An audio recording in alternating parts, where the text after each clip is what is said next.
That's very concerning. That's very concerning to me that a lot of people don't actually want to participate in politics right now and get ready to go out and vote. So even though I banged myself up on the way in here just to make sure that I was on time for you guys, let's get on with this show. Now, if you're watching us online, I encourage you, make sure that you like, subscribe, and share. If you're online, if you're listening to us on here, make sure you tell your friends, your family, your neighbors, say, hey, tune in to 106.3 WRFZ every single Monday, 2:30 to 4 p.m. because there's a great show. It's called The Divide, and you got to hear it. And if you're online, make sure you share and subscribe. Sharing is the most awesome thing you can do because it gets it out to many more people. Now let's jump into it. If you are planning on not voting, go vote anyway. Go vote anyway. There is no reason that you should not be going out to vote. You might say, well, Marcus, why should I even bother voting? My vote doesn't count. Let me tell you how important your vote is. Your vote is very, very, very important because I'll tell you, there are certain elections where people win by 1 or 2 votes. And we're talking like major elections. You know, I was watching an election last year. I forget what town it was for up here in Western New York. And like the mayor won by like 12 votes or something crazy like that. And then if you live in the Western New York area, you might remember that, what's his name? Byron somebody, I can't remember his last name, but the current mayor of Buffalo was elected by a write-in campaign. Now, how did they do that? That is an amazing thing, a write-in campaign. Wow. Most people don't even know that you can write somebody in. Heck, most people don't know that you can vote for somebody that's not even on the same line that's in your party in the general election. That's a big part of voter education that we need. That's not getting out there, that a lot of people don't even talk about. Go ask take a sample size of about 5 of your closest friends, and then 5 more of the surrounding individuals that you deal with. Okay, I know that some of you don't have 5 close friends because people are the worst people. I understand. So just take a sample size of any given 10. You know, even if you just walk down the street and ask them, say, hey, do you have to vote for the person that is in your party if you're registered to a party in the general election? Most people will tell you absolutely, yes, you do. And that's absolutely not true. That's why we get many people that are not good people in these offices, and they never really go away because people keep voting party line. Now, I'm a constitutional conservative, okay, but I'm a registered Republican. If there are good Republicans, I want everybody to vote for them. If there is somebody that's on the conservative line, that's a good person that's not necessarily on the Republican line, I want people to vote for them. Whoever is going to hold up our constitutional values, I don't want you to vote for anybody that's not holding up constitutional values and principles. That's very important, especially as we see them continue to be eroded in our nation right now. So as we see this happening and this erosion due to politics and poor politics, we need to start getting active. And getting active is one of the most important things that you can do, because we know that getting active not only gets your vote counted, but it encourages other people to get active as well. And that's one of the big reasons why I do this show. And I try to do my best to encourage all of you to get out and learn about the people who are running in your area, learn about what's going on locally, politically, and learn about how you can get involved on the local level. And that is my biggest encouragement to you. Get involved locally. Even if you register as independent, like you don't have to register as a party. I keep trying to explain this to people. And people say, oh, well, if you want to vote in the primary, forget the primary, bro. Forget the primary. If you don't think that a party necessarily has the values that you have, register as independent. Again, I'm a constitutional conservative, and I prefer you register as Republicans, because if you're a constitutional conservative, or if you believe in the Constitution and it should be upheld, and the Bill of Rights should be upheld, I think that you might just be a Republican. look into the traditional values, philosophies, and principles of the Republican Party. But so many people right now don't know what the Republican Party stands on or stands for, because the Republican Party does not do a very good job at advertising that. All I see largely is I see the Republican Party saying, oh, well, we're not the Democrats. And I see the Democrats saying the same thing. Oh, we're not the Republicans, but the Democrats control all of the media and everything. And the Democrats say, oh, well, you know what? The Democrats believe that the Republicans are evil and they're attacking our democracy. I talked to somebody the other day. They said, oh, the Republicans are coming to take our democracy. What does that even mean? Tell me what that means. Explain that to me in words. Explain it to me like I'm 5 so I can understand what that means. They're coming to take our democracy. What does that mean? How? How are they possibly able to take our democracy when we're a constitutional republic? We are a constitutional republic, people. We have a Bill of Rights. We elect representatives to represent us. We are not a democracy where everybody votes directly for everything. That's not how that works. And until people start to understand how things work, we're going to continue with the same results, with the same people getting elected, with the same people that are elected telling us that they can't do nothing about nothing, even if it's well within their power. And I think I might have talked about this a couple of weeks ago, but I'm not quite sure. I'm running for state assembly, and the state assembly are the people who basically control the budget in the state. So if there's money that's not going where you want it to, that's them. Okay? If there's money and you can't see it where it is, or just seem to disappear, that's them. If it's laws that you don't like, that's them. Okay, if there's laws that you want to get passed or see if they can be amended or something like that, that's them. But a lot of times what they'll do is they'll advocate their authority and they'll say, oh, that's got nothing to do with me. Oh, I can't do anything. The best example I can give, and it's the most terrifying example. I was at a rally, memoriam, or whatever you want to call it, vigil, something like that. You figure out what you want to call it. A couple weeks ago, after a mass shooting, I didn't even really consider it a mass shooting. Like 5 people got shot, but I guess the definition of a mass shooting now is 3 people getting shot, you know? And I really consider a mass shooting as if you hitting the people that you intended to hit, if you hitting extra people, that's not a mass shooting, maybe a casualty event, but not a mass shooting. But this is how they play with words to try to make you give up your firearms and to tell everybody that they need to take your guns, when the people that are doing these shootings and stuff like that, nobody is a legal law-abiding citizen. They're all criminals. Criminals gonna criminal. And then you want to take legal law-abiding people's rights away. So my opponent, Demond Meeks, is one of those people who wants to take away your ability to own firearms. Okay, he's put in, since him being in office for years, he's put in multiple bills that restrict the ability for law-abiding citizens to actually be able to defend themselves. And he's put his name on a lot of stuff to let criminals run wild. More so than that, the most concerning part is he's made it so that they refuse to amend the laws like bail reform and raise the age that are allowing criminals to run crazy and run rampant all across our city, county, and state. And it's dreadfully serious. He got up there the other night at this vigil and he said, oh, well, I can't do anything. Let me rephrase it. Let me try to phrase it as close as possible is what he said. He said, oh, you can't do anything inside the system. You got to do it in the community. It's the community's responsibility. Excuse me? Let me explain to you. This guy just gave himself a 29% pay raise. He just voted for a 29% pay raise for the people in the state assembly. And he got the nerve to come out in front of all these grieving people and to say that he can't do anything about the laws.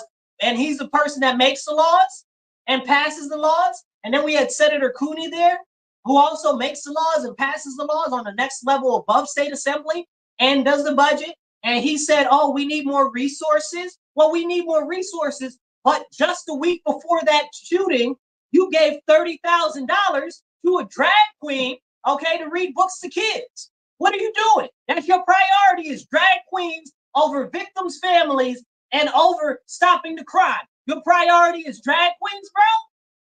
That's what you're all about? This is what these people are about. They're about playing in our face. And then they try to act like, oh, a goofa, gaha, hee hee, hoo ha. in the community. Oh, I'm in the community doing stuff. I don't want you in the community doing stuff. I'll tell you what I do want. I want you to do the daggone laws in Albany like you're supposed to be. I want you in Albany passing laws that are going to actually improve the quality of life for the people that live in our district, instead of doing like Senator Cooney said and focusing on people from outside of the area to get them to move inside the area, when it's the people inside the area that voted for you. Man, listen. Listen. I might be a little roiled up right now because, as I said, I banged myself up real pretty good on my way trying to make sure that I was here on time for you guys, because you guys are the most important thing to me. You guys are so important to me because I know that you can make a difference. I believe in you. That's why I do this show. They don't pay me or anything like that to do this show. I do it because I care about you. I wish they would pay me, but they don't.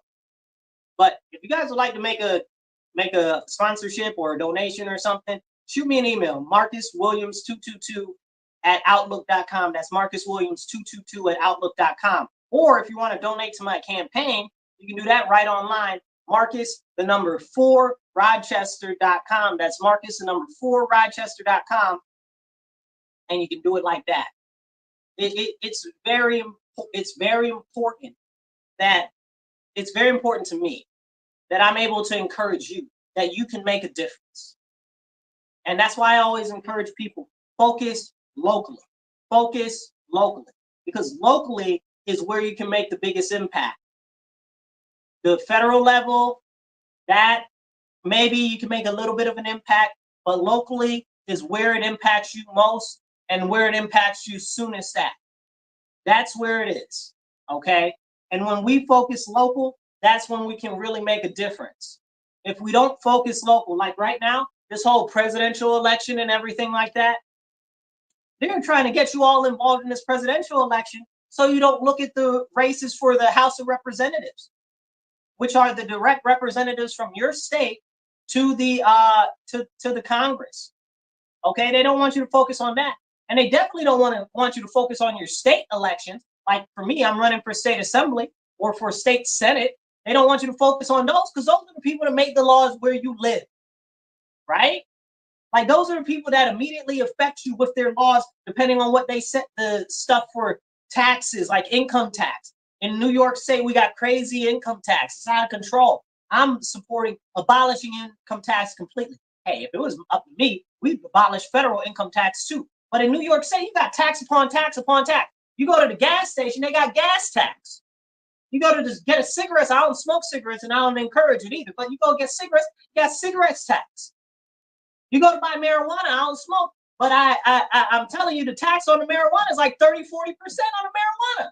And then they wonder why the marijuana black market is exploding, causing all this extra violence and crime in the community and in the neighborhood. But we can't talk about that because they don't want you to talk about that. Because they want to divide your focus. They want you to focus on the president. They want you to focus on Donald Trump and Kamala Harris. They want you to completely forget about Joe Biden.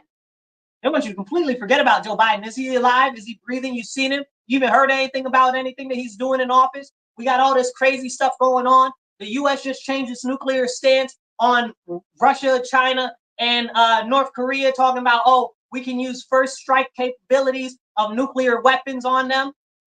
Hey, I'm not saying nothing. And Iran. I'm not saying nothing. Okay, I'm not saying I disagree with that.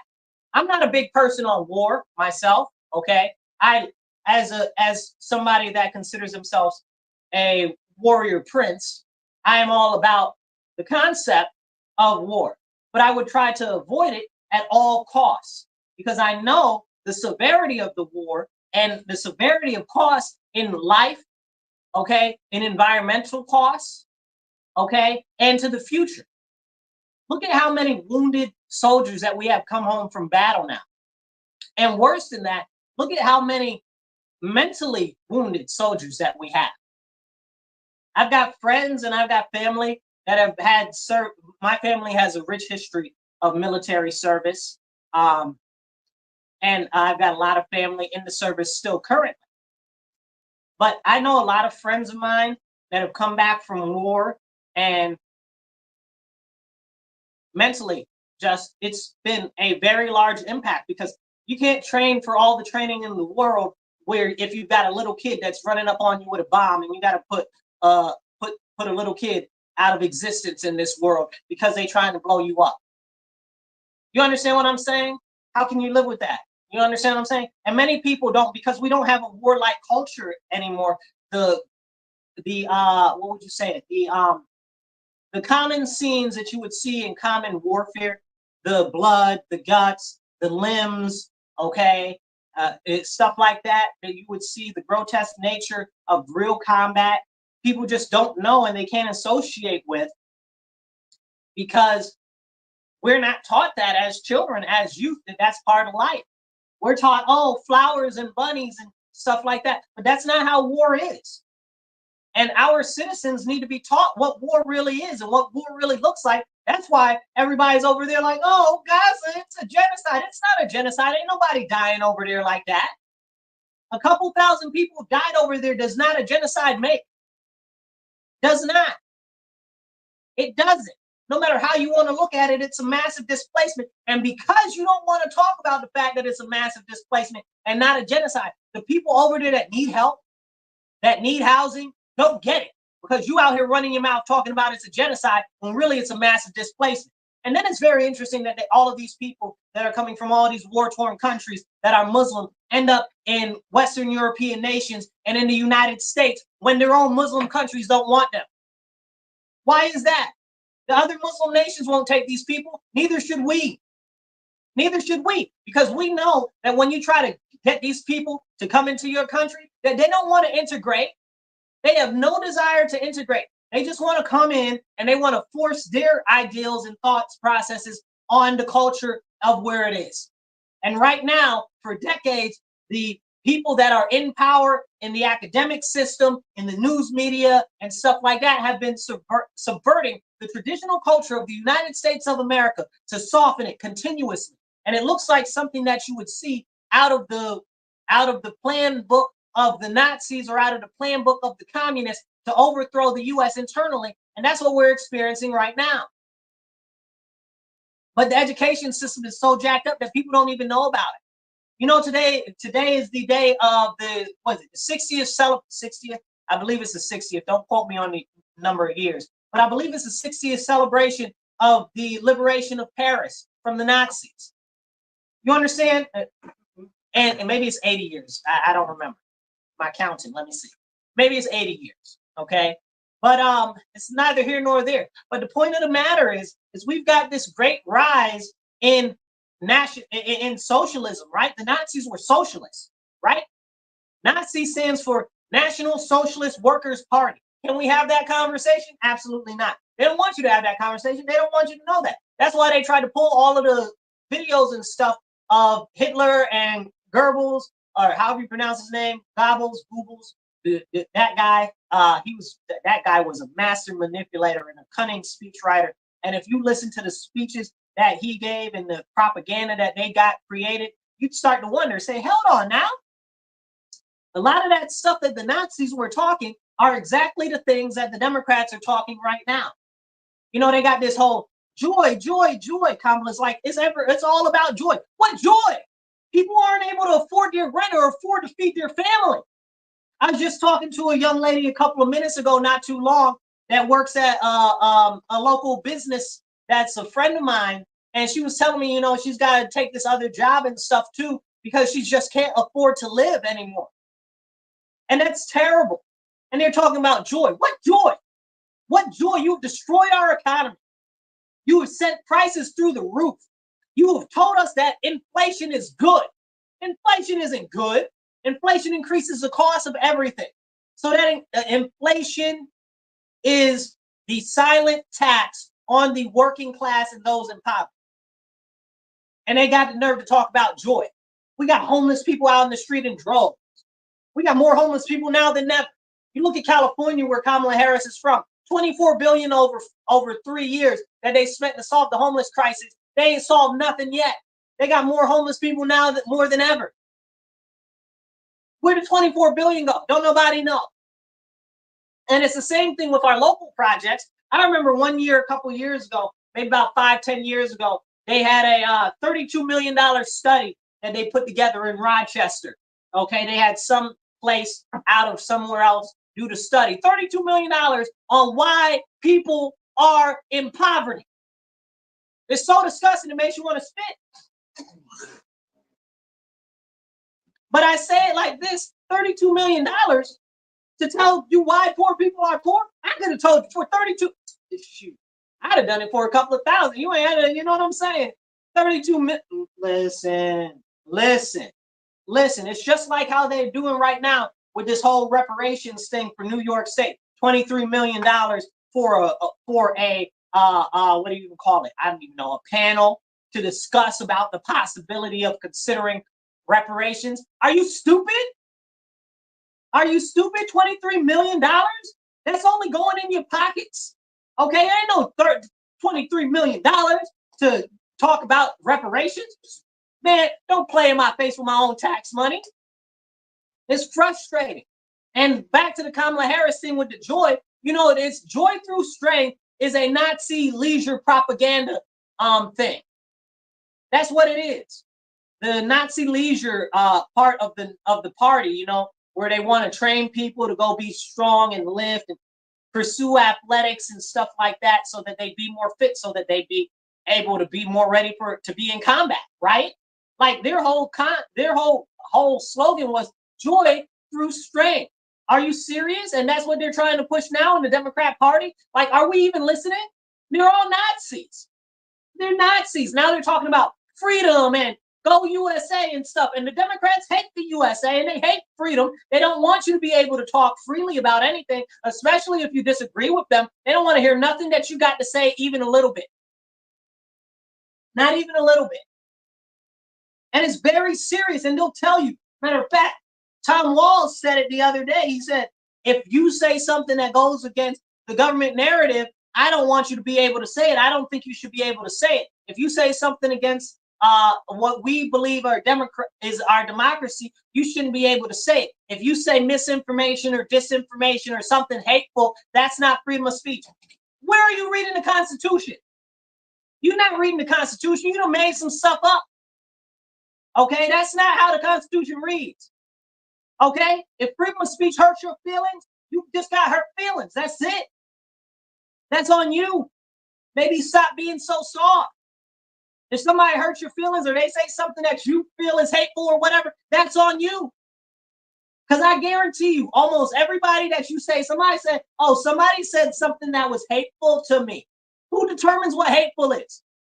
You? Yourself? Maybe they don't think it's hateful. Maybe it's not hateful at all, right? Like most of these things that they say and they label as hate isn't even hate.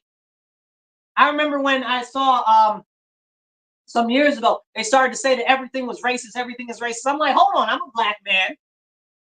I've been black all my life. My family is all black. We're all black Americans. Okay? We're descendants from Aboriginal people of the Americas, of Native Americans, and some are descendants of slavery. So I'm all the way American and I'm all the way black. And you sitting up here telling me, a black man, that stuff is racist, and you white people on the news is telling me what racist is when I'm black, and I'm looking at you like that's not even racist. How can you say that? And now we got all these youths that are so brainwashed. They're like, oh, you can't say that. You got to be soft on people's feelings and emotions. But if I disagree with you, oh no, you can't say what you want. What? You say crazy stuff all the time. You say crazy stuff all the time. Okay, I've seen all these crazy people out there talking about they wish death on Trump. Are you serious, bro? Are you serious? That's not hate speech. They're not getting locked up. We're not locking people up for that. Talking about, oh, if it was me, I wouldn't have missed. You're not locking people up for that. That's not hate speech. You understand? It's very one-sided. It's very, very one-sided, but we can't talk about it because they don't want you to talk about it. They don't want you to talk about it at all. And it's ever, ever, ever so serious. You know, people get on me sometimes and I stay on this. I stick to this. I don't care what nobody said. The Nazis won World War II. The U.S. in Operation Paperclip and 15 other operations, well, really it's about 3 or 4 other ones that I know about, and some other ones to Eastern Europe and stuff like what I guess that's technically Western East for us, but West for them. Brought them all in over there. Then they went to Argentina, Chile, Brazil, and stuff like that, and South Africa. Okay, and now the European Union is all one country, kind of all unified, just the way that the Nazis wanted. The same propaganda that we saw during Nazism is being preached from the Democratic Party right now. And you gonna tell me that the Nazis didn't win? They're eradicating Black Americans.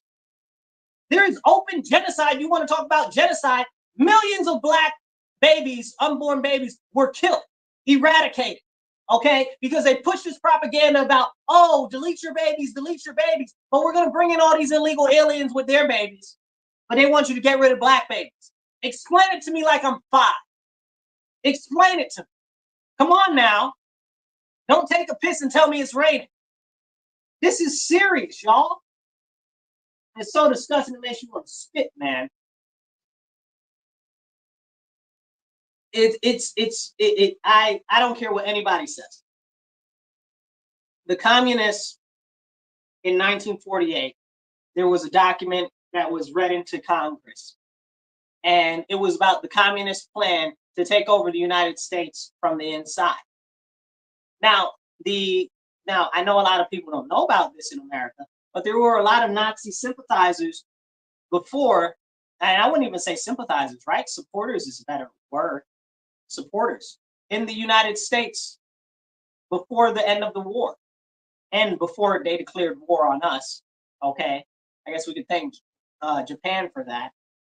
However, I can't be mad at Japan. We got real good get back at Japan over the last couple of decades. But I do want America to be the America that the Japanese think that we are. Tough as nails, blow stuff up, shoot stuff up, just wholly hardcore. I wish we were that type of America now, but we've become so soft, and it's ridiculous. America's soft like a feather right now. You know, they say that China's a paper tiger. The U.S. is a paper tiger. And I love our military, and I support my country to my last breath. But the fact of the matter is we've become so soft as a people, you know, that we can't even talk about it. You know, they promote all this, oh, everybody wins, everybody gets a trophy, blah, blah, blah, da, da, da, da, da, da. And it's ridiculous because all it does is weaken our country, weaken the resolve of our youth. And somebody today, I was talking to them, and they were like, it's crazy to me that none of the youth want to join the military because of all of these people who made sacrifices for them, and they won't stand up for their country. I gotta be honest. I can't blame them for not wanting to go into the military. Have you seen the state of the people who send out our military right now? We got what did we gain militarily in the last couple of decades for the United States as a whole? You know, the soldiers can't take spoils of war. They can't take any pillage, you know, and they want to say, oh, well, it's against the Geneva Convention. I don't give a flying monkey's over what it is against or whatever. We're not a signee of the International War Crimes Court, so that can, okay? If our soldiers are fighting and dying and risking life and limb, they deserve not only to take territory in those countries, they deserve to take spoils of war, whatever they can get their hands on and bring back and send back. They deserve it all, okay? You know, somebody was telling me the other day, they said that they had a good idea. They said that if soldiers go to war, that they should get stock in, and for every deployment that they get, they should get stock in different military companies like Lockheed Martin and Raytheon and stuff, and Boeing and stuff like that. I said, you know, that's not a bad idea. Halliburton and stuff like that. That's not a bad idea, because only people who really benefit from all of these deployments and stuff are these massive, huge companies. Really, they're sending the U.S. troops over there to defend the interests of these huge multinational companies. Okay, that money isn't getting back to the troops. That money isn't getting back to the public. What'd you get from Iraq? You get any gold? All of that gold's still missing from Iraq. Where's Saddam Hussein's gold? Where's it at? Where'd it go? Where'd it go? Anybody get any? You know, I didn't get none. I got family that served there. They didn't get none of his gold. Where'd the gold go? Okay, what about Libya? Where'd his gold go? My man had the most gold reserves in the world. Where'd his gold go? Where'd the gold at? It's clearly not there. What about all the profits from the oil? Where did the profits from the oil go? Huh? Where did the profits from the oil in Iraq go? How about the profits from the oil in Libya? Huh? Where'd it go? We gonna talk about that? And that doesn't even get into other issues where we've expended soldiers all throughout the African continent. Don't even get me started on the rest of that. Don't get me started on stuff that we've done in Asia. Don't get me started on South and Central America. Okay? I don't know how we ever let Nicaragua go. No offense to anybody from Nicaragua, but we should have took over Nicaragua, just replacing what's his name, Noriega. Okay, that was stupid. We gave the Panama Canal back. Now the Chinese control the Panama Canal. That was stupid. We should have never gave Panama back. That was stupid. That was poor policy. And then people say, oh, well, imperialism is wrong. Shut up. Shut up your face. Imperialism is wrong. For who? For the losers, not for the victors. Okay, you want to talk about imperialism? The U.S. rebelled against Imperial England, right? Then we went on to conquer many lands and stuff like that. Okay, here in America, previous to that, we had many different Native American nations, right? They warred on each other, taking other people's territory and stuff. Is that not imperialism? We had whole empires here that conquered their other people. The Mayans, the Incans, the Aztecs, the Chippewa, the Iroquois and other people in different affiliations and other places that we don't even know because the what do you call them? The Smithsonian stuff has erased them from the annals of our history, which is a whole another conversation for a whole separate thing. I got beef with the Smithsonian and stuff too for erasing American history. Okay, that doesn't even go to talk about African history and stuff like that. It's a whole separate conversation. But it's really, really real and real serious what's going on right now. But we can't have these conversations because they don't want us to have these conversations. And if you're watching us right now online, make sure you like, share, subscribe. Make sure you're sharing. Make sure you're sharing. If you can hear my voice, if you can hear my voice now, share it. Share it right now. Right now. No lines, no waiting. Go share it. Like, subscribe, and share. And if you're listening to us on the radio on WRFZ 106.3, make sure you tell your friends, family, and even your enemies. Tune in Mondays, 2:30 to 4 p.m. and listen to The Divide with Marcus C. Williams. We are here. We are in the house. We are talking about important things that you might not hear discussed anywhere else. Tune in. Now, back to the rest of the show. As we are moving forward here, and we're talking about this imperialism, right? People will say imperialism is bad. I'd like you to show me one of the major nations that hasn't been imperial. Let me rephrase that. I'd like you to show me any modern nation that isn't an imperial nation and hasn't been. Well, what do you define as imperial nation, right? Taking of territory. All of these nations have taken other people's territory. There isn't, I don't think, one nation that's been a nation since the beginning of time that hasn't taken somebody else's territory or had their territory taken. So all of these countries, all of these nations, all of everybody has always been, well, imperialistic, colonizers, every single one of them. So when you tell me that, oh, you're against colonization and you're against this and you're against that, show it to me. All of these people out here as a Native American, as a First Nations person, okay, I like First Nations more than I like Native American a little bit sometimes. It just sounds cooler. I don't know what about it is. But that's what they call Native Americans in Canada, right? Not here in the U.S. But I really like First Nations people. I like that a lot. But technically, we're not even Native American. We're American Indian. All of our treaties say American Indian. Okay, and I take that. I like that a lot. Because oftentimes you'll hear me say that I'm feather, not red dot. And Kamala, she's red dot, not feather.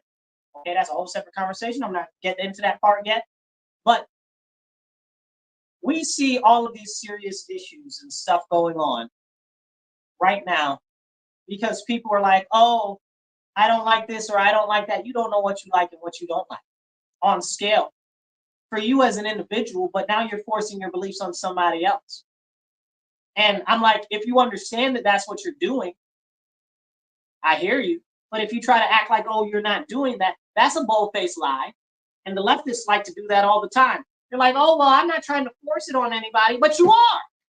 But you are. All of the TV shows are alphabetized. I can't turn on not half of no channel without it got some trans, non-binary dog person on the TV. Why? Why? It's outrageous because it's overrepresented. We're talking about 2-3% of our nation. 2-3% of our nation. We still can't even get black people represented well on the television.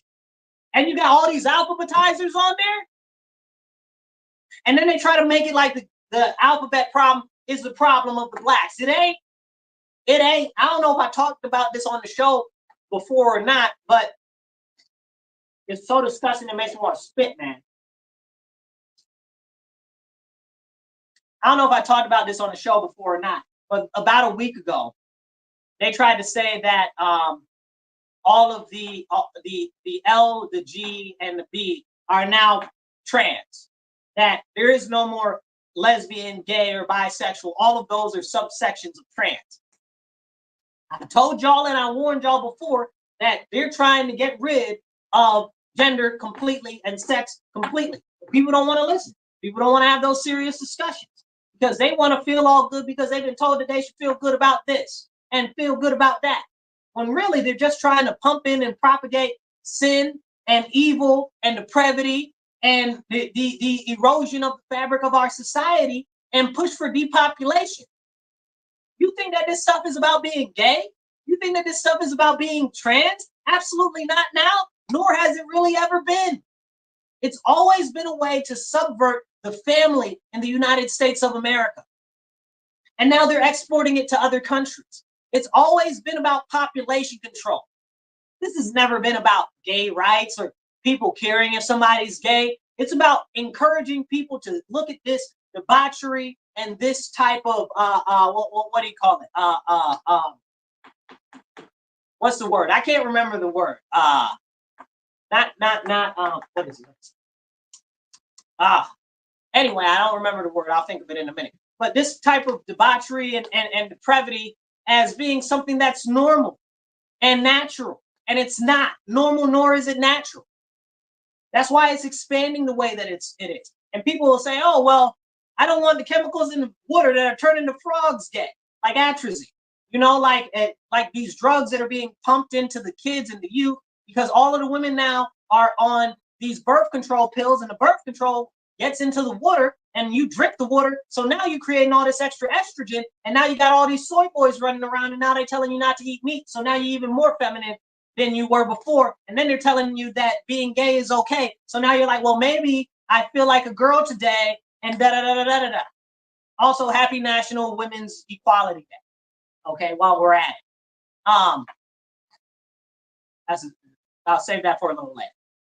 But with all of this alphabetizing and stuff like that, it's never, ever been about being gay or not being gay or equal rights or any of that. It's always been about eroding the family because they don't want you to have kids.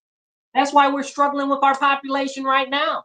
The world is facing a depopulation crisis, and we're on the verge of extinction, according to the scientists. If you believe the science, right? Trust the science. Trust it when it's in when it's in your favor, I guess, right? When it says something else, you don't want it. But y'all want all of these illegal aliens to come in here with their kids, but you want Americans to delete their babies. You make it make sense to me.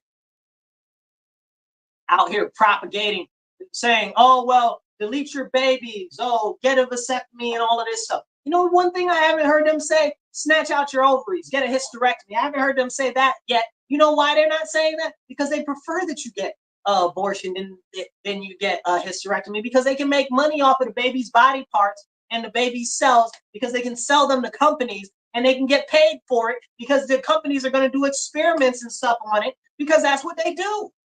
This isn't hidden secret information. Like, I'm not saying anything that isn't widely available and widely known. It's just that they don't talk about it. You can go look it up. Go look it up.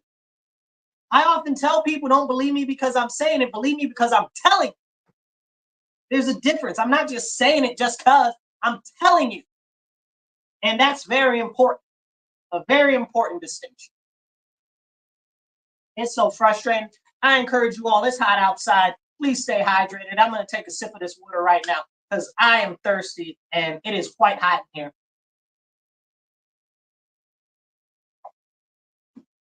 They still didn't fix the air conditioning. Make sure that you drink water and stay hydrated.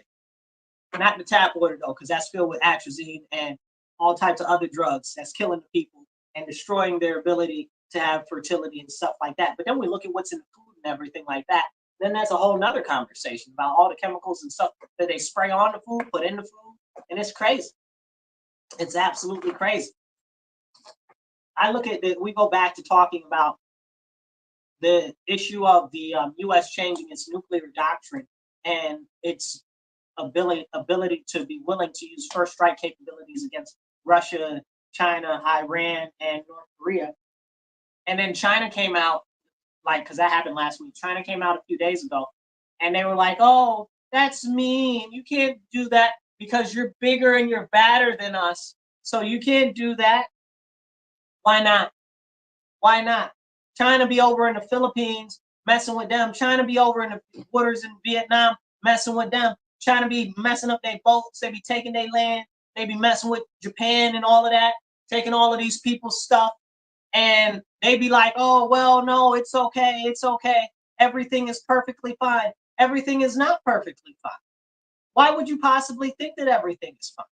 Nothing is fine with what China's doing over there. And then if you look what China's done in Jamaica, can we talk about how China has basically colonized all of Jamaica, kicking the Jamaicans out of their area? They own all of the roads in Jamaica now. The Chinese do. Go look it up. Like, I can't make this stuff up. Ask somebody from Jamaica. Like, this is real, true stuff. And we can't even talk about it. And this is a very, very, very, very serious issue. And for me, it's something that people don't really look at. If we look at what's going on in Nicaragua right now with China, if we look at what's going on in Mexico with China right now, it's a very, very serious thing. But nobody's willing to look at it because people are so focused on their day-to-day travails, because that's what they want you to be focused on. They don't want you to be focused on anything else in the world, because perish the thought that you actually might know what's going on in the world. You know, because then you might be able to make better decisions long term. You might be able to select better candidates who are running for office. You might be able to do a lot of things that you can't do now because they try to, I guess you would say, control the way you think and quarantine the way you think. You can only think within inside these parameters. And you'll see it expressed by the different use of language that they use to form different sentence structures and different propaganda pieces. Again, going back to this whole new framework of joy. What is there to be joyous about? What? Explain it to me. Aside from being grateful to God for the glory of his grace on our lives every day, that he let us arise to see another day. Aside from that, what is there to be joyous about? These elites that are in power are continuing to confiscate any level of wealth or any level of property that you have. They want to completely eviscerate private property ownership. They don't want you to be able to defend yourself. They don't want you to be able to express your First Amendment rights, like freedom of religion. If you're Christian, they don't want you to be able to preach the gospel. They don't want you to be able to redress your grievances with your government. They don't want you to be able to go and talk at meetings and stuff like this, to actually engage with your elected officials that are supposed to represent you. They don't want any of that. They don't want you to be able to go out in the public spaces and say, "Hey, you know, I question what the government is doing." They don't want that. They want to silence you. They are stripping you actively of your First Amendment, of your Second Amendment. Again, they don't want you to be able to bear arms, because they know that when they start to clamp down, if you decide, "Hey, I'm not with it," that you might be able to put two in them, and they don't want you to have such an ability. And anywhere that we look throughout history, when they have confiscated weapons, there has been massive death. We look at the Pol Pot regime in the Khmer Rouge over there. We look at the communist takeover and the Cultural Revolution. We look at what you call it? The I don't remember what the thing was called over there in Vietnam and Thailand. And well, Thailand was the killing fields in the Khmer Rouge and all that. But you know what I'm saying? Like all of those countries over there in South Asia that ended up trying to be communist for a little while, that didn't really work out. I think the only one that's left over there that's still communist is actually outside of China, right? And is Vietnam. I think that's about it over there. But all of the African nations that tried that, Okay, all of that went terrible. Saying you start giving up your arms and stop resisting, they just railroad you and they kill all your people off. Millions and millions of people have died. Millions have died because they gave up their weapons because the government's like, oh, give up your weapons. We're going to treat you good. Is the government treating you good right now?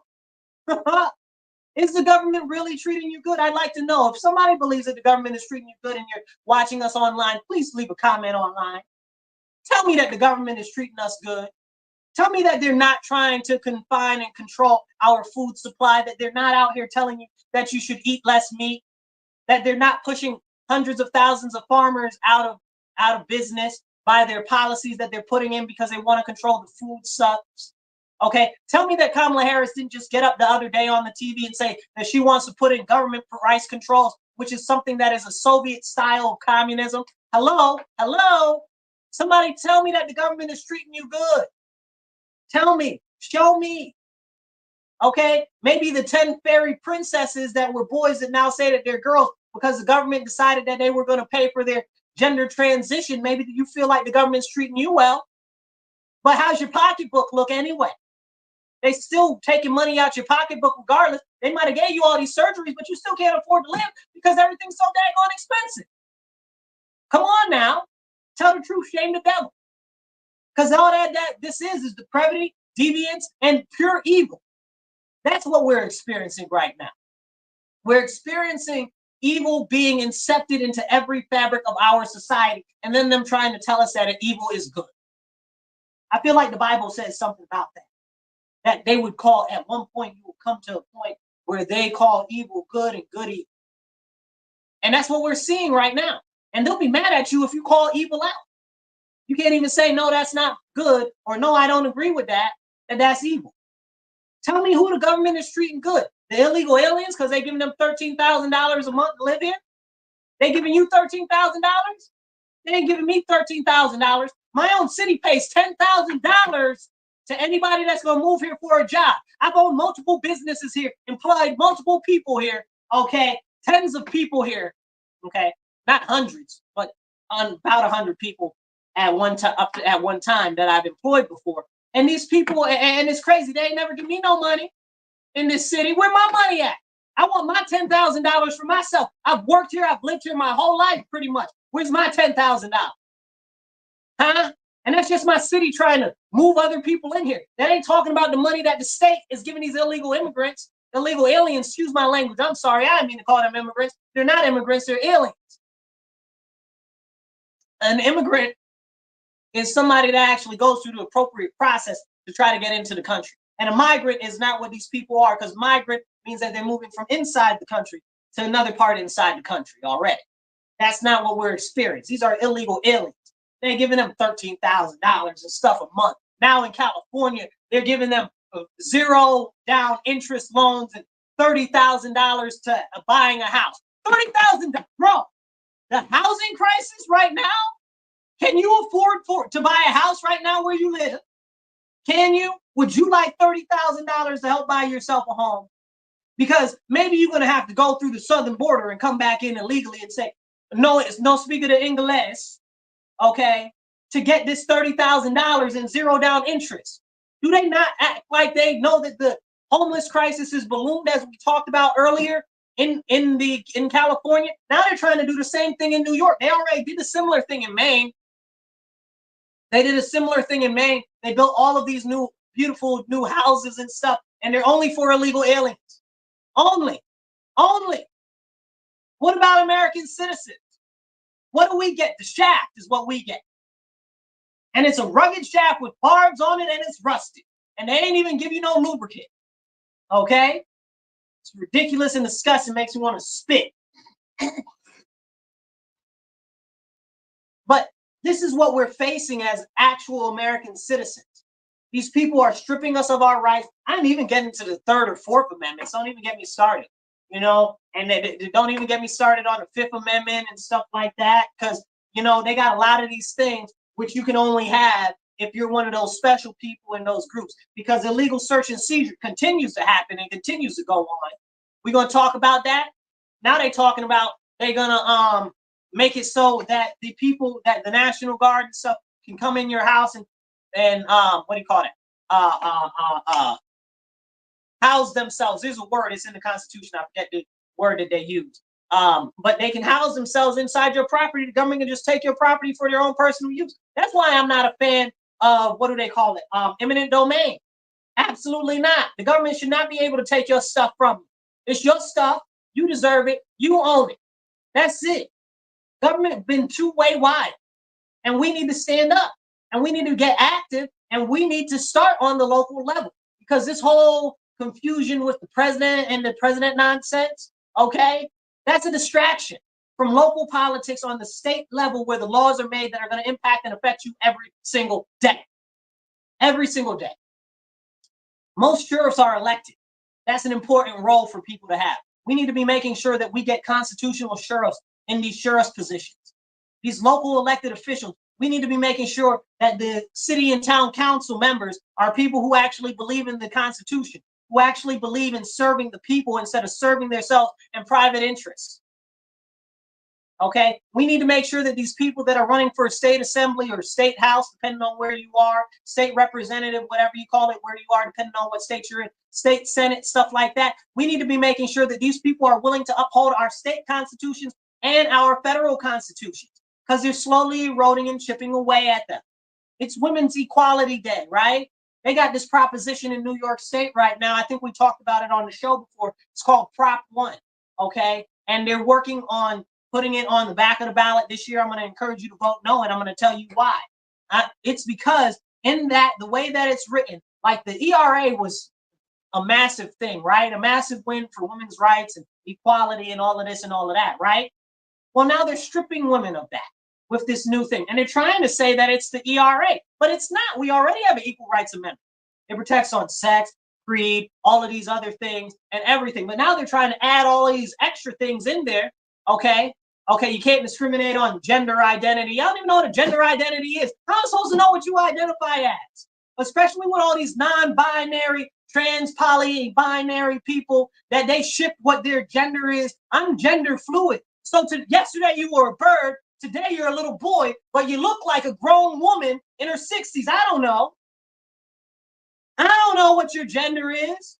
If I call you an Afarian yesterday, and now today you're talking about that you're a 5-year-old boy and you want your pamper change, and I say that I call you what you said that you were called yesterday, and now you're something different before. Now I can't say that. I don't know. Even if I wanted to be supportive, I can't be supportive because you try to change the rules every second that you get a chance. It's crazy out here. And then forgive me if I have a conception that's different than somebody else's thoughts process or whatever. If you introduce yourself as Tim, and I've known you for 30 years and your name is Tim, okay, and now you're talking about your Susie, I'm not playing them games with you, Tim. Okay, you're not Susie. Tim, okay, there is no Tim. I just want to put that out there. There's no real person named Tim. I'm not being critical of a real person. Okay, but I'm using that as an example. You know, like that's what's not happening. You know, I have a friend, right? He introduced he introduced himself to me as Alejandro, right? That's his name. And then he's like, you know, he likes people to call him Alex. So he introduces himself to other people as Alex. Well, I don't know you as Alex. I know you as Alejandro. You introduce yourself to me as Alejandro. You're Alejandro. You're not Alex. And that was before the song "Don't Call Me Alejandro." Whoever sings that song, I can't remember who sings that song. Some famous lady, whatever. But anyway, the fact of the matter is this new Prop 1 strips women of their rights and of their spaces. Okay, it erodes the ability for women to have their own special sports team. It erodes the ability of women to have their own private bathroom facilities because it allows men or people that identify as females that are men in women's spaces and in women's places. Could you imagine a man that is a 42-year-old man with a full beard, okay, and a dress on, okay, that's more hairy than a French person in a bathroom with your 4-year-old daughter in the park and you didn't know he was in there? Would you feel comfortable? Come on now, what are we really doing? Are we being serious here? And there's more things that Prop 1 does aside eviscerate women's sports and make it so men can play in women's sports and stuff like that. It's terrible. But people are out here propagating it like, oh, it's good, it's good, it's good. What is it good for? Nobody. Nobody. How the song go? What is it good for? Absolutely nothing. Say it again. Okay, ain't nothing but an omen for the Undertaker. Okay, that's all that it is. All that it is setting us up for very bad stuff. Okay, that's what this crazy Prop 1 is. And don't even get me on how the part that it has in there where basically, essentially, that anybody of any age range could consent to anything. That means that your 11-year-old daughter could consent to intercourse with a 45-year-old man. Okay? That means that your 12-year-old son could consent to intercourse with a 62-year-old man. Okay? Are we having those conversations? That means all of these female teachers that out here are catching cases for having sex with these little boys now, it would be okay. That would be okay. Because you can't discriminate on age anymore. But we have laws that discriminate on age, like you can't smoke, right? I don't know what it is now. Maybe it's 25 now. You can't smoke till you're 25 or something like that now. Alcohol, you can't drink till you're 21. Driver's license, you can't get till, I think it's 18. Maybe that's 21 too now, whatever they're trying to change it to. They keep doing weird stuff. Okay? You got all of these things. And all of that, essentially, you wouldn't be able to have any of those things. You know? They got it where you aren't able to have a weapon on a firearm until you're 21 now in New York State. So that wouldn't be there either. Not that me personally, I'm a very strong Second Amendment advocate. Okay. So I think that you should teach your children respect for firearms and other weapons, bladed, dull, and otherwise, very early on, so that they know not only how to defend themselves, but how to operate around those weapons in case they ever encounter them. Okay. They're important. It's also important if somebody come into your house and try to mess with your child, if you're not able to defend them, or Lord forbid something happens to you, they need to be able to defend themselves. I know y'all out here seeing how many kids get snatched up and go missing every day. Okay, but we can't talk about that either. And essentially, this will make it legal because they can say, oh, well, the child wanted to come with me, but you groomed them to want to go with you, though.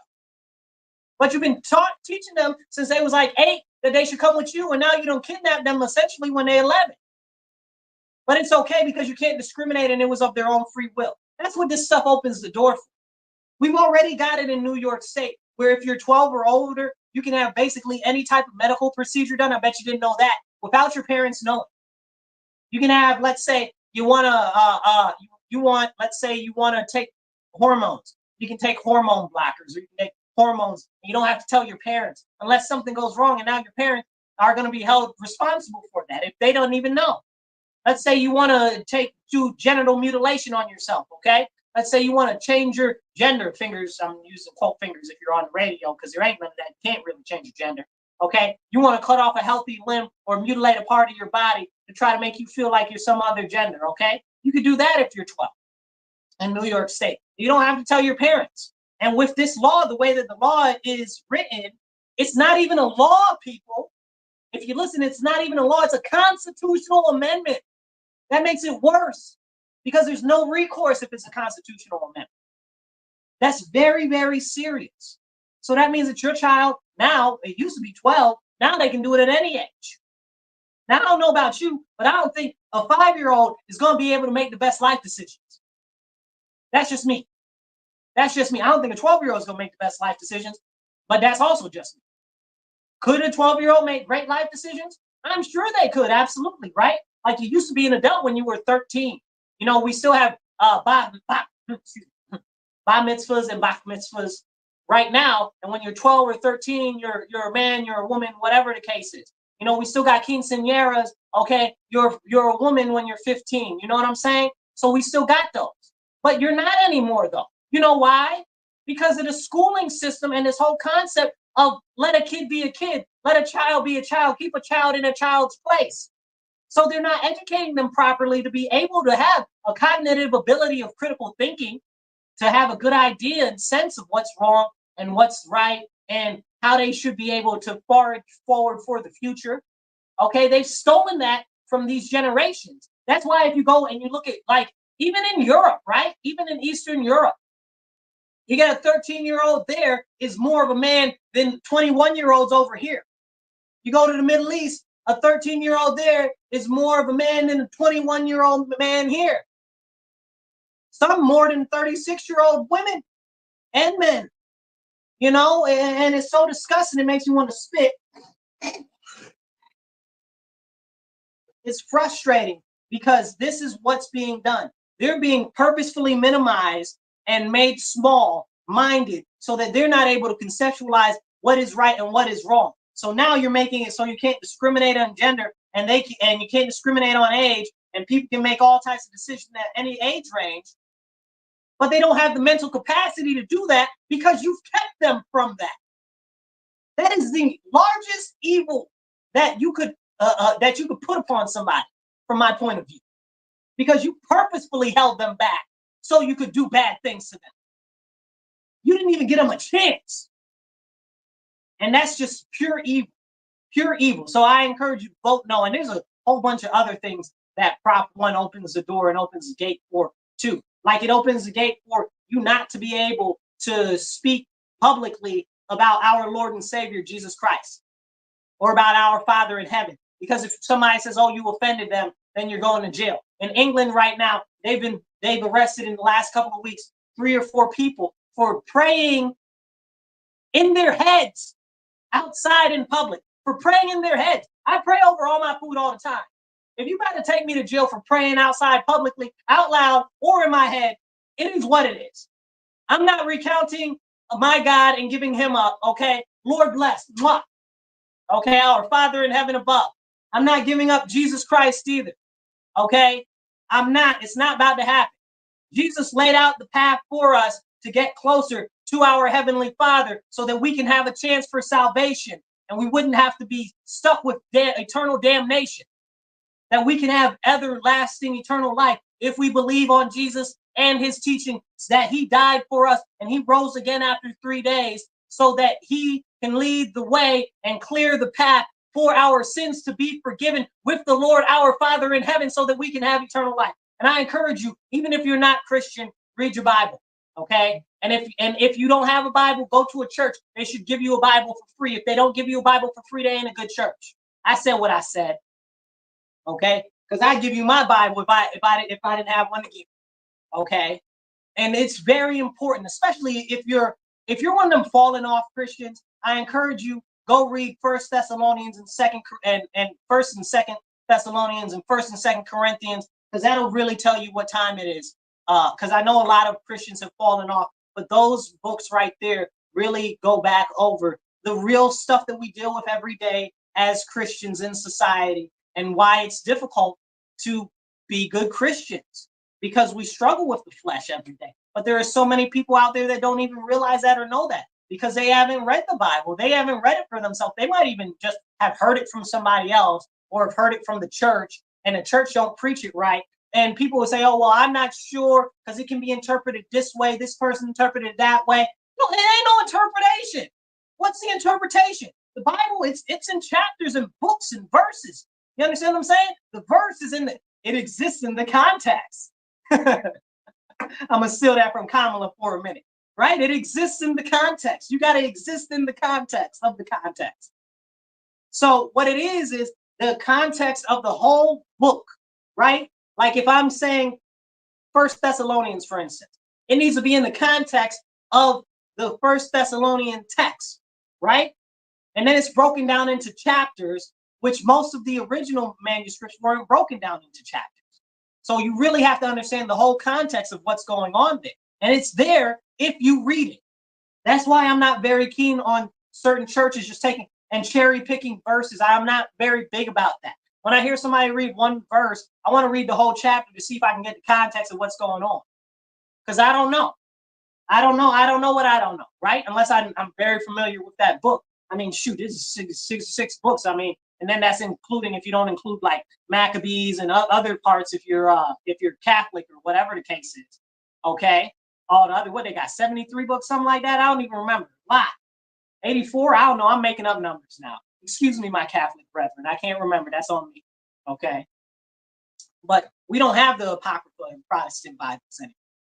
Okay, we haven't since like the first writing of King James. Like that was like the last time it was published. The Apocrypha was part of the Bible. But it's neither here nor there. The point being that what's happening and why I'm encouraging you guys to read the Bible is because I know a lot of people feel empty on the inside. Like that's why they decide, oh, I don't feel comfortable with my gender. Oh, I don't feel like I'm welcome anywhere. Oh, I need to join this group of socialists, or oh, I need to join these alphabet people because they're the only ones who are accepting of me. Okay, that's not true. You need to turn to the Lord our Father and accept him into your heart. That is the void. That's why you join all these groups and you still don't feel fulfilled. You still don't feel fulfilled because it's the absence of the presence of the Father in your soul, in your heart. Welcome him inside you. Pause. I know that sounded a little bit dirty, but you get the idea in the context, okay? Because we're existing in the context right now. And it's real. But people, we can't, they're trying to make it so we can't talk about Christianity with this Prop 1. You know, but you can talk about Islam all you want. You can talk about Judaism all you want. But if somebody gets offended because you said something about the Christian Lord, okay, it's a problem. It's this whole problem. And that's a big issue. Because that's not freedom of speech. That's not freedom of religion. And we need to have that conversation. But again, they don't want you to have that conversation. One day I'm going to go through a show and just going to talk about all of the Bill of Rights, the whole 10, each one, and just run down on them and how they're trying to eliminate each single one of them. Because that's what it is. That's exactly what they're doing. Speedy trial, where's that at? Okay? We got people sitting in jail for so long, it's crazy. Okay? And I'm a lock them up person. That's who I am. Lock them all up. Lock all the criminals up, okay? That's who I am. So when I tell you that they're not getting a fair and speedy trial, that means a lot. That is a big, serious statement. They're not getting their, I don't care whether I agree with somebody or don't agree with somebody. As Thomas Paine said, I will fight for somebody's rights and freedoms as much as I would fight for my own, even if I don't agree with them.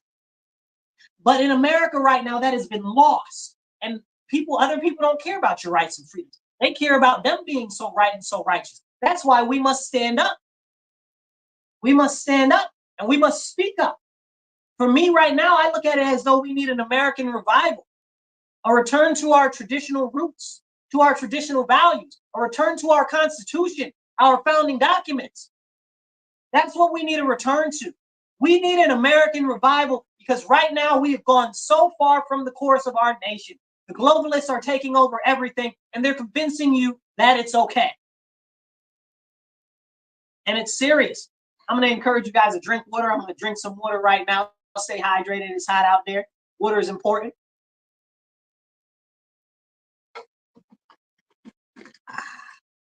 Okay.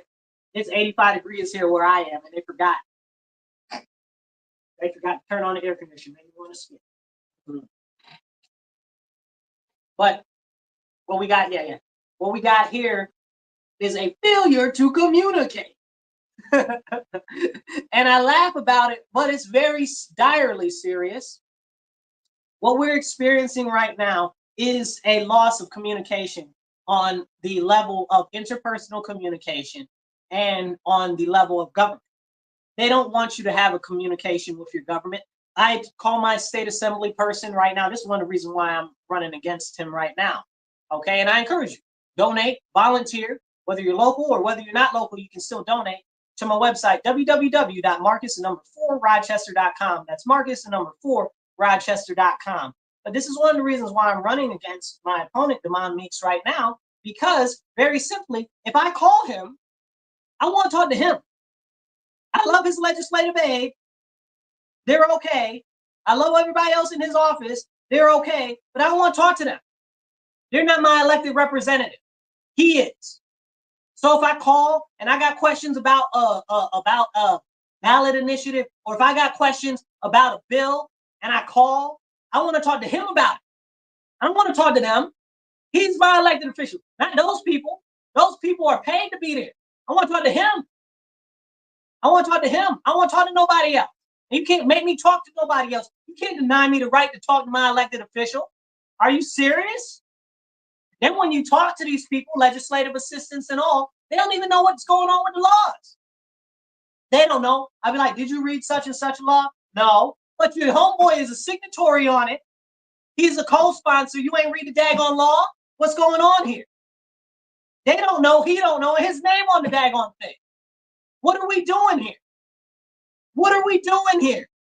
How these people signing and voting on things that they ain't never read and they ain't never even see. It's not like it's the federal government and they got like 400 or 500 pages. Some of these bills do be a little long. They be like 20 pages long sometimes, but usually it's a lot of repetitious text, okay, and some legalese.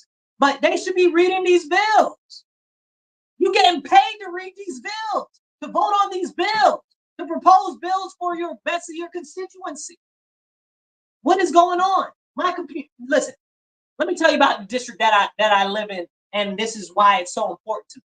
We got the most drug overdoses and the most violent crime in the whole county. We got the most drug overdoses and the most violent crime outside of New York City. Outside of New York City. And then if you do it per capita, we're right up there with them. That's crazy. That's crazy. And that's in my district. What has my elected official been doing? Okay, for the last 4 years they've been in office. It's gotten worse, not better. Explain it to me.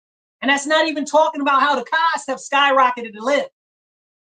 Food's up, gas is up, electricity is up, the natural gas is up, school costs are up, for school supplies are up, everything's up, taxes, everything. Shoot, soon, what cost of water is going up? Everything's going up and up and up and up. You try to go to the store and buy some clothes lately, up. You try to buy some pairs of socks, man. I went to go buy a pair of socks the other day, bro. I went to like Walmart or somewhere. They're like 10 pairs of socks, like $20. What? I'm like, man, I knew I hadn't bought socks in a while because I have a lot of socks. But at $20? $20 for a pack of socks? That's what we're doing now. And look, that was like the lesser kind. That was like ankle high socks. And I'm a full length sock guy. What do you call them? Crew cut or whatever the case is. Okay, crew socks. I'm a crew sock person. Okay, I'm like, man, like they done cut off half the sock and they charging me double the price. It's crazy. It's crazy. The cost on you go buy a bag of t-shirts, right? Like not even t-shirts to print anything on, just like a basic bag of t-shirts. It'll be like 5 t-shirts. Look, 5 t-shirts, 10 microns thin. Okay, you can blow and the whole shirt starts to unravel. Okay, $30. What is going on? It's disgusting, people. But if we're not holding our elected officials accountable, if we're not getting involved with our elected officials, we're not going to be able to voice our issues. And then they got all these ridiculous advocacy groups and special interest groups that promote all of this stuff because it sounds good, and they done grab like 10 people that ain't got no job that are all gun-ho about it because it sounds good, because they told that they were good, and because it emotionally resonates with them. But then they implement it, and it's horrible for the rest of the community. The best 2 examples I can give you are bill reform and raise the age laws. And don't get me start talking about this ridiculous new green nonsense and environmental impact, climate justice nonsense. And I'm an environmental conservationist. Don't get it twisted. I care about the environment more than any of these fools out here. Okay? But the fact of the matter is that a lot of these bills that call themselves environment this, green that, are not that. They're funneling monies into these private companies and these private interests, which are driving up the prices of your gas and your electricity. That's why your gas bill and your electricity bill is so high right now. Don't let them play in your face while they authorizing the shutdown of refineries and not authorizing new refineries to be built.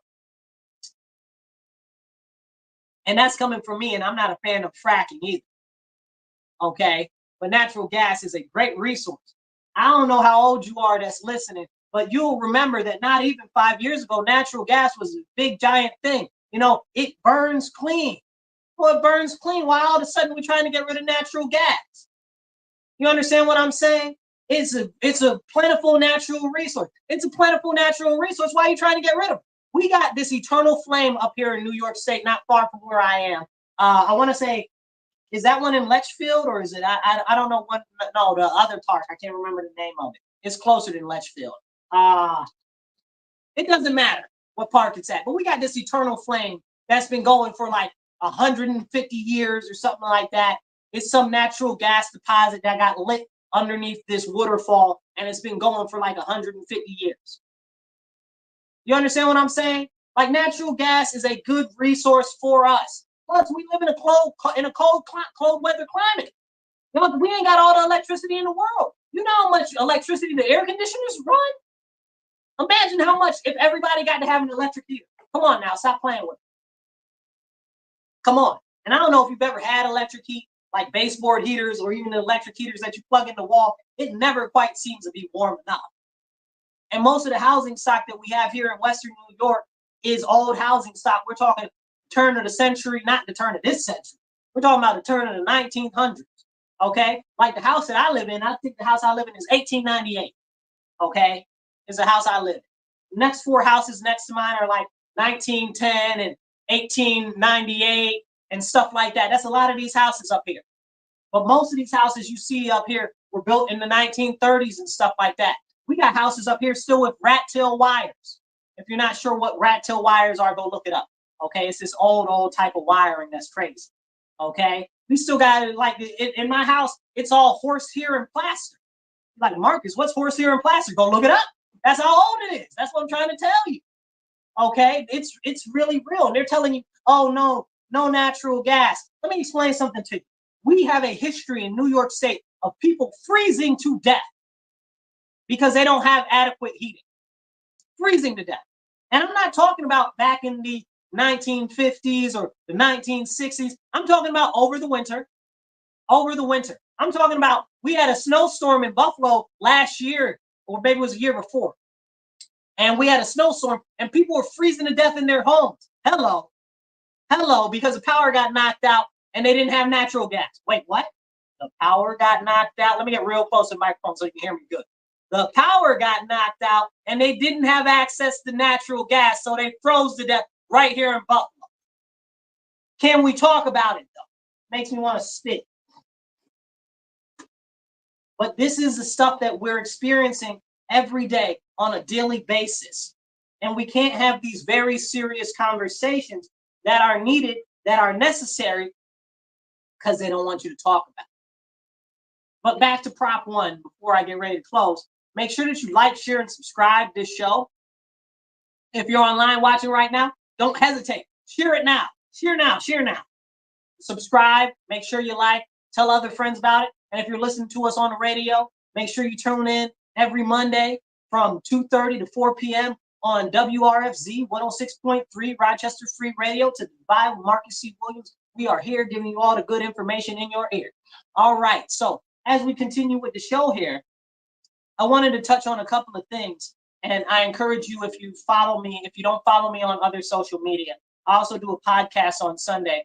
It's called The Elephant in the Room with Marcus C. Williams. You can find that. Just search that. You'll find it on YouTube, Facebook, all of that. X, it's on all of it. Okay, you'll find it. But check that show out because we do interviews and stuff with other people on that show. And we talk more seriously about certain issues and more seriously about a lot of political things and things that'll make you go, and think.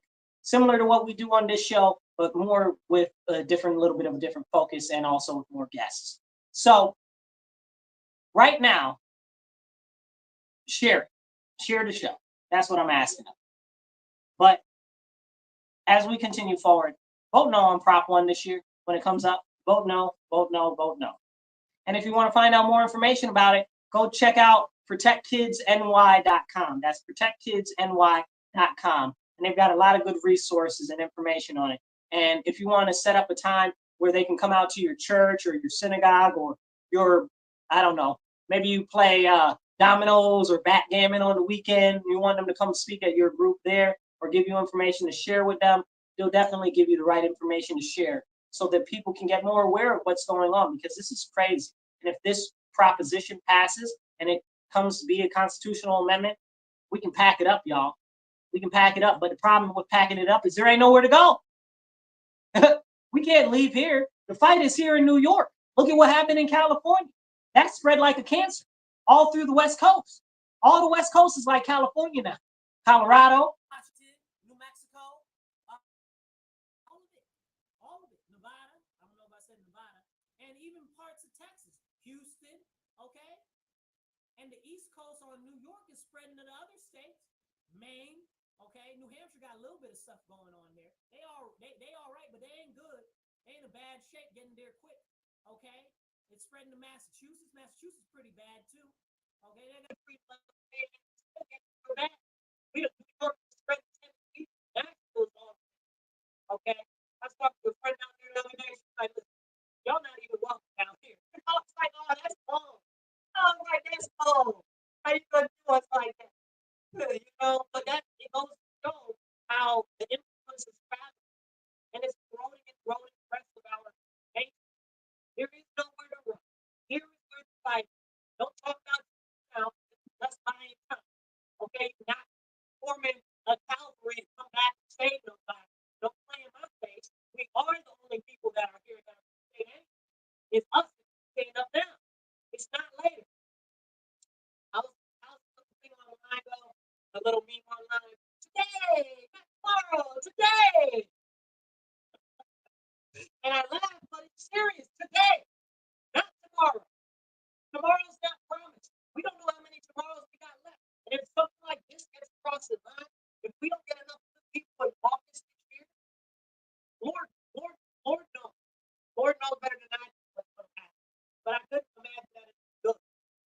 And as the Lord said goes, so goes the rest of the country. And y'all already know that. Now, I know my friends that y'all are listening to Texas and Florida right now. Y'all already know. Y'all already know. You see it happen.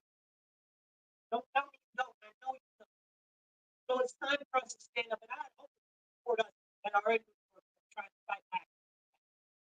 And if you guys would like to sponsor this show, put a couple of ducats in the bucket. Give me an email, Marcus Williams at outlook.com. Marcus Williams at outlook.com. Even if you want to come down, that's Marcus at outlook.com.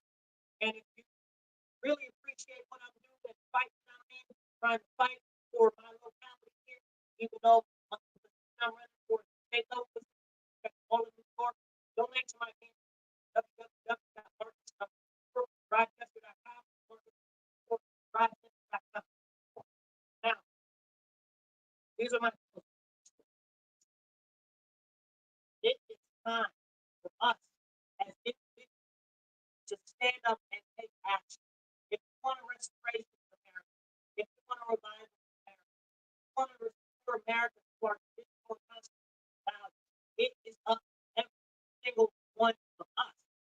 No one is coming to save us. No man is coming down now to save us. Next person like that's going to come is going to be the Antichrist. Okay, we already know what he. So it's up to us. Stand and act. We must stand. We must fight back, and we must speak up. We must speak up before they silence us all. And they will at some point. That's why it's so important that we stand up now. We stand up now. We must fight back somehow. And it starts being vocal. Be more vocal. And if you're one of those people like I did, share the show. Share the show. Share my other stuff. My other stuff. If you follow me on other platforms, share it. Help get the word out. Maybe my stuff encourage other people to get more out. Maybe encourage other people to stand up. But that's what we need now. More than ever. See a great silence that is pervading our nation, where good people will not speak up against evil. We see a great silence where the church, the Christian church, will not speak up against evil, where the Catholic church will not speak up against evil. And when a pastor or a bishop or a father does, then they're ridiculed, mocked, and sometimes especially in the Catholic faith, they're excommunicated, like we've seen like 3 or 4 different bishops, cardinals this year happen. It's ridiculous because they decided the truth. We saw the Orthodox bishop Marmar Emmanuel. They attacked him in the church, preaching the gospel. And that man, if you don't know who Bishop Marmar Emmanuel is, go look him up, please. That man is the most truest of Christians that could be a Christian. Okay, and I consider myself pretty Christian. I can't be like him, man. God bless him. Okay, they done stabbed that man up in church, and this man told them not to kill that man. Okay, and he prayed for that man that stabbed him up after they did it, and he protected him in the church so that the angry mob that was out there that wanted to tear that man limb from limb couldn't get it. If it was me, I would let them have that. Okay, hey, to each their own. He's trying to use his ministry of promoting that he was more than willing to sacrifice himself to get the message out. Okay, and I believe firmly that we are supposed to fight back as Christians. Both are two sides of the same coin and two sides of the same message in Christianity. It's just that each person has their own different message to share with the world. That man is some of the strongest among us and the best among us. I encourage you to look up Bishop Marmar Emanuel. But we as Christians need to stay strong. We as Americans, even if you're not a Christian, even if you're a Muslim or you consider yourself non-denominational or you consider yourself an atheist or whatever the case, if you identify as an American citizen, you should be believing in the Constitution and you should be willing to stand up for our Constitution, not just on a religious basis, but on the basis that is the foundation of our freedoms in this country that so many other countries do not have. Honestly, all of the other countries do not have the freedoms that we have here. And that's why we must fight. That's why we must stand up. And that's why I do my best to encourage you guys every week. Make sure you tune into the show next Monday, 2:30 to 4 p.m. on WRFZ 106.3. Like and share if you're watching online on the Marcus C. Williams channel on YouTube, or if you're following me on Facebook or X or wherever you are, Rumble, what have you, share it out. And make sure that you also check out my show, The Elephant in the Room with Marcus C. Williams. It's a podcast that I do every Sunday, 6:30 to 7:30. Check that out. You can search that online. You'll find it. You guys, remember, stand up, speak up, and don't shut up. Take action. Be blessed and be well. I'll catch you guys later.